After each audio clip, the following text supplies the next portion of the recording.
High court একটা order দিয়েছে, অর্ডারের হিসেব মতো শান্তিপূর্ণ অবস্থান যদি কেউ করে, এক মিনিট আমাকে একটু বলতে দিন, যদি অবস্থান করে তাতে আমাদের কোনো অসুবিধে নেই।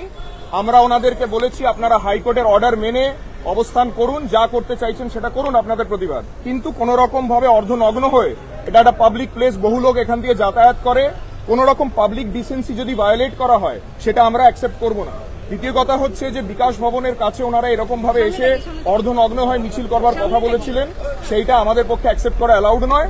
যারা যারা অর্ধনগ্ন হয়েছে আমরা তাদেরকে এখান থেকে সরাতে বাধ্য হয়েছি। বাকি ওনাদেরকে আবার আমি অনুরোধ করছি, ওনাদের লিডারদেরও বলা হচ্ছে, ওনাদের যেরকম ভাবে হাইকোর্ট যে অর্ডারগুলো করে রেখেছেন, যে গাইডলাইন্স দিয়েছে, ওনারা সেই অর্ডার পালন করে নিজেদের অবস্থান করুন। হাইকোর্ট তো আপনাদেরকে বলেছে ধীরে চলো নীতি নিতে, না, কোনো পারমিশন তো চাইনি। হাইকোর্ট তো আপনাদেরকে ধীরে চলো নীতি নিতে বলেছে। হাইকোর্ট যে অর্ডার দিয়েছে, যেখানে বসতে বলা হয়েছে, যেরকম ভাবে করতে বলা হয়েছে, সেইটা ওনারা করলে কোনো অসুবিধে কিছু নেই এবং আমরা সেটা ওনাদেরকে কমিউনিকেট করেছি। কিন্তু কোন রকম যদি পাবলিক নিউসেন্স ক্রিয়েট করা হয়, অর্ধনগ্ন হওয়ার চেষ্টা করা হয় বিকাশ ভবনের সামনে বা কোনো মিছিল করে, সেটা পুলিশ প্রশাসন অ্যাকসেপ্ট করবে না, অ্যালাউ করবে না। আমরা অ্যাকর্ডিংলি যতটুকু নেসেসারি মিনিমাম অ্যাকশন নেওয়ার সেটা আমরা নিয়েছি।